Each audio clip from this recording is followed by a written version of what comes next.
ಚಿಂದಿ ಉಡಾಯಿಸೋ ಖಾರ ಬಣ್ಣ ರುಚಿಯನ್ನು ನೀಡುತ್ತದೆ. ಆಚಿ ಮೆಣಸಿನ ಪುಡಿ ಚಿಂದಿ ಉಡಾಯಿಸೋ ಖಾರ ಬಣ್ಣ ರುಚಿ. ಮೊದಲೇ ಮುಂಗಾರು ಮಳೆ ಎಂಟ್ರಿ ಕೊಟ್ಟಿದೆ.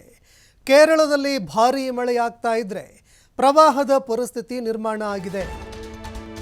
ತೀವ್ರವಾಗಿ ಆಗ್ತಾ ಇರುವಂತಹ ಮಳೆಗೆ ಪ್ರವಾಹದಂತಹ ಪರಿಸ್ಥಿತಿ ನಿರ್ಮಾಣ ಆಗಿದೆ. ಇನ್ನು ಈ ವರ್ಷ ರಾಜ್ಯದಲ್ಲಿ ಅವಧಿಗೂ ಮುನ್ನ ಮುಂಗಾರು ಮಳೆ ಎಂಟ್ರಿ ಕೊಟ್ಟಿರೋದ್ರಿಂದಾಗಿ ಭೀಕರ ಮಳೆಯಾಗುವಂತಹ ಮುನ್ಸೂಚನೆ ನೀಡಲಾಗಿದೆ. ಕರ್ನಾಟಕದ ಕೆಲವು ಜಿಲ್ಲೆಗಳಿಗೆ ರೆಡ್ ಅಲರ್ಟ್ ಘೋಷಣೆ ಮಾಡಲಾಗಿದೆ. ಕರಾವಳಿ, ಮಲೆನಾಡು, ಮೈಸೂರು ಭಾಗದಲ್ಲಿ ತೀವ್ರವಾಗಿ ಮಳೆಯಾಗಲಿದೆ. ಮೇ 29ರವರೆಗೂ ಭಾರೀ ಮಳೆಯಾಗುವಂತಹ ಮುನ್ಸೂಚನೆ ನೀಡಲಾಗಿದೆ.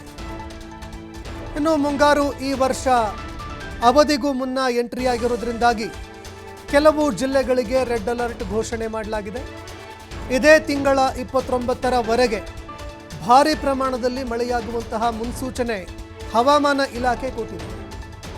ಕರಾವಳಿ, ಮಲೆನಾಡು, ಮೈಸೂರು ಭಾಗದಲ್ಲಿ ಅಪಾರ ಪ್ರಮಾಣದಲ್ಲಿ ಮಳೆಯಾಗುವಂತಹ ಮುನ್ಸೂಚನೆ ನೀಡಲಾಗಿದೆ. ಹಲವಾರು ಜಿಲ್ಲೆಗಳಲ್ಲಿ ರೆಡ್ ಅಲರ್ಟ್ ಘೋಷಣೆ ಮಾಡಲಾಗಿದೆ.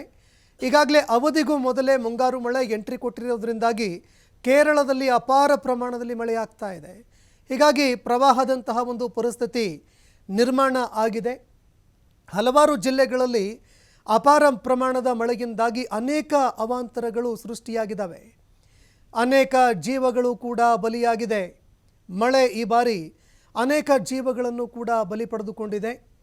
ಮತ್ತೊಂದೆಡೆ ರೈತರು ಕೂಡ ಪರದಾಡುವಂತಹ ಪರಿಸ್ಥಿತಿ ನಿರ್ಮಾಣ ಆಗಿದೆ. ಇನ್ನು ಯಾವ್ಯಾವ ಜಿಲ್ಲೆಯಲ್ಲಿ ರೆಡ್ ಅಲರ್ಟ್ ಘೋಷಣೆ ಮಾಡಲಾಗಿದೆ ಅಂತ ನೋಡೋದಾದರೆ, ಮೇ 28ರವರೆಗೆ ಉಡುಪಿ, ದಕ್ಷಿಣ ಕನ್ನಡ, ಉತ್ತರ ಕನ್ನಡ, ಚಿಕ್ಕಮಗಳೂರು, ಕೊಡಗಿನಲ್ಲಿ ರೆಡ್ ಅಲರ್ಟ್ ಘೋಷಣೆ ಮಾಡಲಾಗಿದೆ.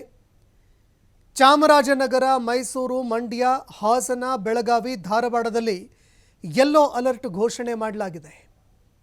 ಇನ್ನು ದೃಶ್ಯಾವಳಿಯಲ್ಲಿ ನೀವು ನೋಡ್ತಾ ಇದ್ದೀರಿ, ಅನೇಕ ಕಡೆಗಳಲ್ಲಿ ಅವಾಂತರಗಳು ಸೃಷ್ಟಿಯಾಗಿದೆ. ಭಾರೀ ಪ್ರಮಾಣದಲ್ಲಿ ಮಳೆಯಾಗ್ತಾ ಇರೋದ್ರಿಂದಾಗಿ ಅನೇಕ ರೀತಿಯಾದಂತಹ ವಿಪತ್ತುಗಳು ಎದುರಾಗ್ತಾ ಇದೆ. ಕೆಲವು ಕಡೆಗಳಲ್ಲಿ ಪ್ರವಾಹದಂತಹ ಪರಿಸ್ಥಿತಿ ನಿರ್ಮಾಣ ಆಗಿದ್ದರೆ ಇನ್ನೂ ಕೆಲವು ಕಡೆಗಳಲ್ಲಿ ಪ್ರಕೃತಿ ವಿಕೋಪಗಳು ಸಂಭವಿಸಿದ್ದಾವೆ. ವಿದ್ಯುತ್ ಕಂಬಗಳು ಧರೆಗೆ ಉರುಳಿ ಬಿದ್ದಿದ್ದಾವೆ. ಅನೇಕ ಮರಗಳು ಕೂಡ ಧರೆಗೆ ಉರುಳಿ ಬಿದ್ದಿದ್ದಾವೆ.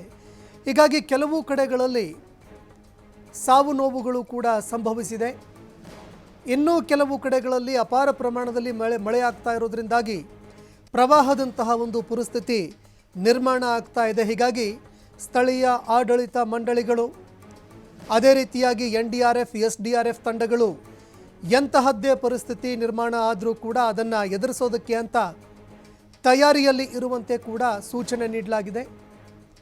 ಇನ್ನು ಯಾವ್ಯಾವ ಜಿಲ್ಲೆಗಳಲ್ಲಿ ಹೆಚ್ಚು ಮಳೆಯಾಗುತ್ತೆ ಆ ಜಿಲ್ಲೆಗಳಲ್ಲಿ ರೆಡ್ ಅಲರ್ಟ್ ಘೋಷಣೆ ಮಾಡಲಾಗಿದೆ.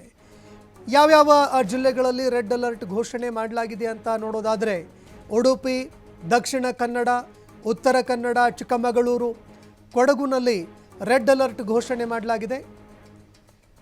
ಚಾಮರಾಜನಗರ, ಮೈಸೂರು, ಮಂಡ್ಯ, ಹಾಸನ, ಬೆಳಗಾವಿ, ಧಾರವಾಡದಲ್ಲಿ ಯೆಲ್ಲೋ ಅಲರ್ಟ್ ಘೋಷಣೆ ಮಾಡಲಾಗಿದೆ. ಇನ್ನು ಅದೇ ರೀತಿಯಾಗಿ ಸ್ಥಳೀಯ ಆಡಳಿತ ಮಂಡಳಿ, ಅದೇ ರೀತಿಯಾಗಿ ಸ್ಥಳೀಯ ಒಂದು ಜಿಲ್ಲಾಡಳಿತಕ್ಕೆ ಈ ಪರಿಸ್ಥಿತಿಗಳನ್ನು ಎದುರಿಸೋದಕ್ಕೆ ಸಿದ್ಧತೆ ಮಾಡಿಕೊಳ್ಳುವಂತೆ ಸೂಚನೆಗಳನ್ನು ಕೂಡ ಕೊಡಲಾಗಿದೆ.